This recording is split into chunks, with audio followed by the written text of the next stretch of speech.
Atenção! Começa agora uma teleaula de Geografia do Ensino Fundamental. Você vai assistir a teleaula de número 21. Bons estudos!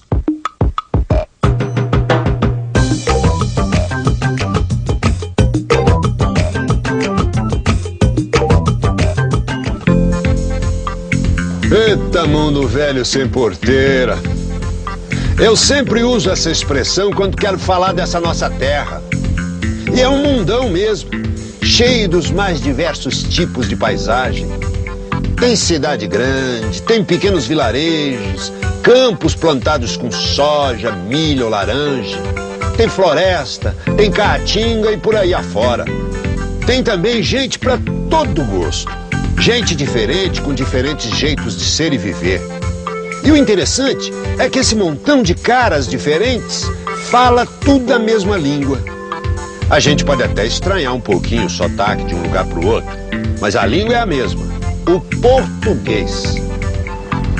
Tá na cara que esse mundo velho sem porteira que eu tô falando é o nosso Brasilzão. Não dá para confundir porque não tem outro igual, não é mesmo? A propósito, meu nome é Francisco, mas o pessoal me conhece mesmo é como Chico. Para começar, na teleaula de hoje, você vai aprender como todos nós brasileiros participamos da construção de uma comunidade nacional que compartilha um vasto território caracterizado pela diversidade de paisagens. Vai ver também como o trabalho de diferentes etnias sobre um meio natural como o nosso, basicamente tropical, deu origem às mais diversas paisagens e hábitos culturais. E aí, você tem interesse nesse assunto? Então vamos nessa que tem muito chão pela frente. Quer dizer, tem muito que aprender sobre o Brasil. Nossa teleaula está começando. Meu amigo Chico, é uma pena que você não tenha vindo para o Círio de Nazaré deste ano. Um primo meu veio pela primeira vez e ficou impressionado com o número de pessoas que acompanhou a procissão. Ele também adorou as barraquinhas de comida e se esbaldou com algumas delícias típicas da culinária aqui do norte. Algumas das quais ele nunca tinha sequer ouvido falar. Só de lembrar dessas comidas do norte eu fico com água na boca.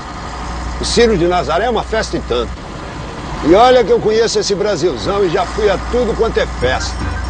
Festa do Bonfim, festa do Peão Boiadeiro, festa de San Genaro, carnaval e por aí vai. É tanta festa e uma diferente da outra que fico me perguntando: por que será que no Brasil tem tantas diferenças na alimentação, nas festas, nos ritmos e músicas, na maneira de construir as casas e até mesmo na maneira de ganhar a vida? Será que a geografia pode ajudar a gente a responder essa pergunta? Para começar a responder essa pergunta, imagine que um motorista de caminhão fosse transportar uma carga de Belém até Porto Alegre. Ele teria que percorrer mais de 3.300 quilômetros, o que significaria uma viagem de mais ou menos uma semana. É chão que não acaba mais. Uma viagem como essa dá uma ideia das dimensões do território brasileiro. Peraí, Pedrão. Quer dizer que a extensão territorial do Brasil é um dos motivos dessas diferenças que acontecem pelo país? Falou bem, um dos motivos. Uma coisa interessante é que a forma desse território brasileiro foi definida mais ou menos antes do Pedro Álvares Cabral chegar aqui. Como é que é, Pedrão? É, isso mesmo. Você já deve ter visto em história como é que os portugueses e os espanhóis dividiram o mundo entre eles, não é mesmo? O famoso Tratado de Tordesilhas. Aqui tem até um selo comemorativo, ó, do aniversário de nascimento de Cabral e dos 500 anos de tratado, ó. Esse aqui. Esse tratado foi assinado há mais de 500 anos, quando os portugueses e espanhóis eram os povos mais poderosos do mundo e dominavam os mares. Eles traçaram uma linha imaginária que passava a 370 léguas a oeste de Cabo Verde. As terras descobertas que ficassem a oeste dessa linha seriam da Espanha e as que ficassem a leste, de Portugal.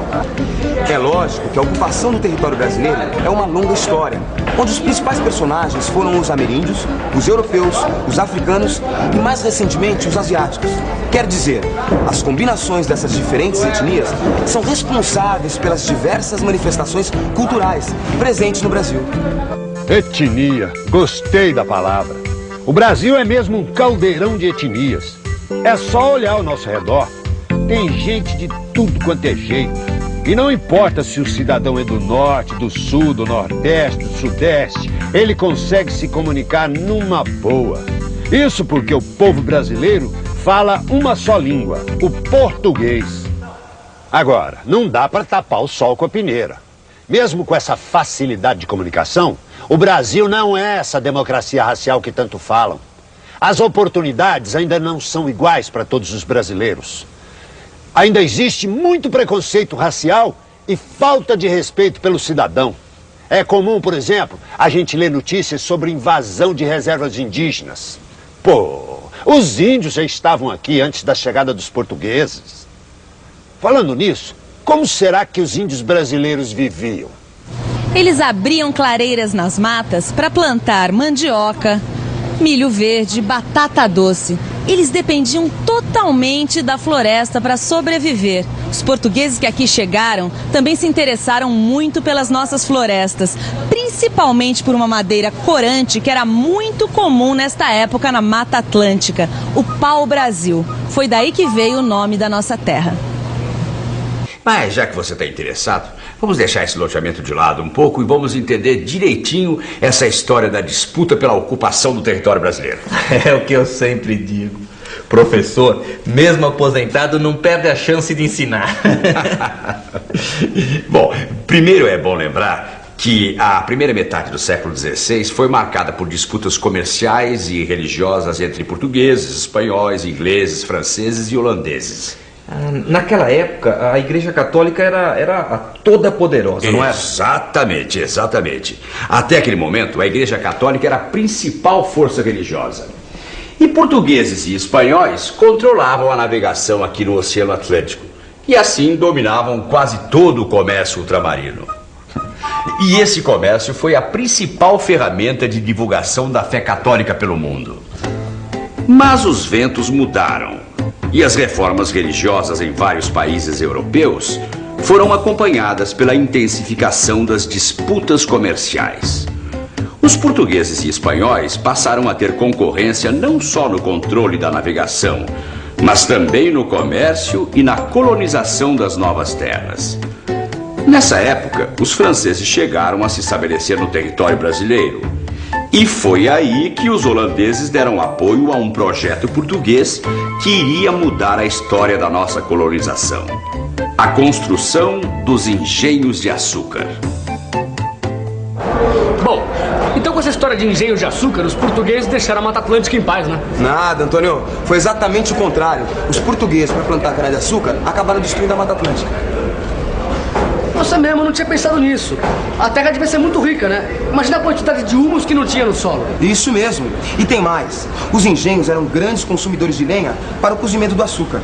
Peraí, então quer dizer que foi com o fogo das queimadas e dos fornos que começaram a devastar a Mata Atlântica? Exatamente. E não foi só isso que começou com os engenhos de cana-de-açúcar, não. Muito mais coisa aconteceu. Começou também, pra valer, o conflito de terras no Brasil. Os portugueses não queriam somente a mata dos ameríndios, queriam também que eles trabalhassem como escravos nos engenhos. As comunidades indígenas bem que tentaram resistir, mas pouco adiantou. Elas praticamente foram condenadas à morte. Os engenhos de açúcar também foram responsáveis por outra grande mudança na nossa história. Você sabe qual é? Então, fique por dentro. Na falta de mão de obra indígena, o empreendimento açucareiro inicia a maior transferência forçada de trabalhadores de um continente para o outro: o tráfico de escravos africanos. Milhões de pessoas foram trazidas à força das florestas e savanas africanas para o trabalho nas plantações de açúcar da América. E foi justamente o trabalho escravo negro que construiu os alicerces do Brasil. Primeiro, nas plantações de cana, depois, nas minas de ouro e diamantes, e, finalmente, nas fazendas de café. E junto com sua força, os africanos trouxeram suas raízes culturais, que hoje fazem parte da paisagem cultural brasileira. E imaginar que ainda tem muita gente que ainda não reconhece a importância da contribuição cultural dos negros. Como tem gente por fora. Só para ficar num exemplo. Já pensou o Brasil sem samba? Não tem nada a ver. A graça do nosso país é justamente essa variedade. E todo mundo deu sua contribuição. Lá no sul, por exemplo.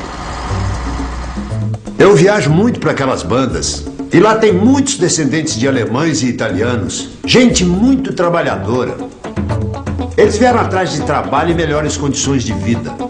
Gostaram tanto que ficaram. E hoje seus descendentes são brasileirinhos da Silva. Você pode não acreditar, mas nós estamos no Brasil. Este aqui é o bairro da Liberdade, em São Paulo. Um bairro que mais parece uma cidade japonesa.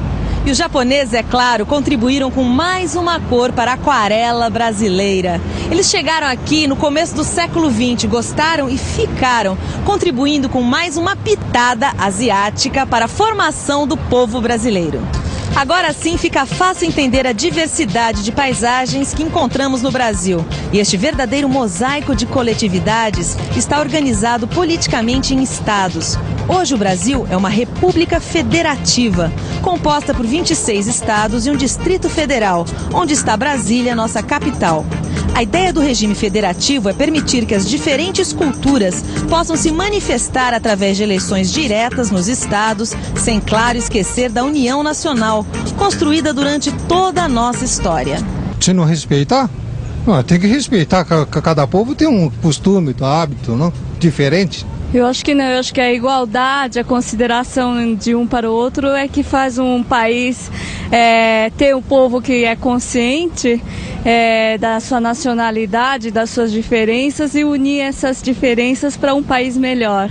É isso aí. Um país justo só pode ser construído com respeito, união e igualdade. Separatismo e discriminação não tem nada a ver com a ideia de cidadania, onde os direitos de cada um são garantidos pela participação de todos. Conhecer um pouco de história e saber como se formou o povo brasileiro podem nos ajudar a chegar mais perto disso tudo. Por isso, vamos ficar agora com a revisão. E atenção, se liga aí que é hora da revisão. Na teleaula de hoje, você aprendeu que a diversidade de paisagens brasileiras é resultado do trabalho de diferentes etnias num meio natural predominantemente tropical. Viu que a grande extensão territorial do Brasil, voltada para o Oceano Atlântico, também é responsável pelas diferenças e que sua ocupação começou pelo litoral, com a exploração da Mata Atlântica. Viu que o povo brasileiro é produto da mistura de ameríndios, africanos, europeus e asiáticos. Um povo que fala uma só língua, o português. E por último, viu que a República Federativa é uma forma de governo que permite a expressão dos interesses das diversas coletividades que se formaram no nosso território, que é dividido em 26 estados e um Distrito Federal. E aí, gostou? Pois fique sabendo que isso é só o começo. Na próxima teleaula, nossa viagem de conhecimento continua. Por enquanto, o melhor que você faz é dar uma boa lida no seu livro de estudo. Assim você vai ficar conhecendo cada vez melhor esse nosso Brasil brasileiro. Tchau!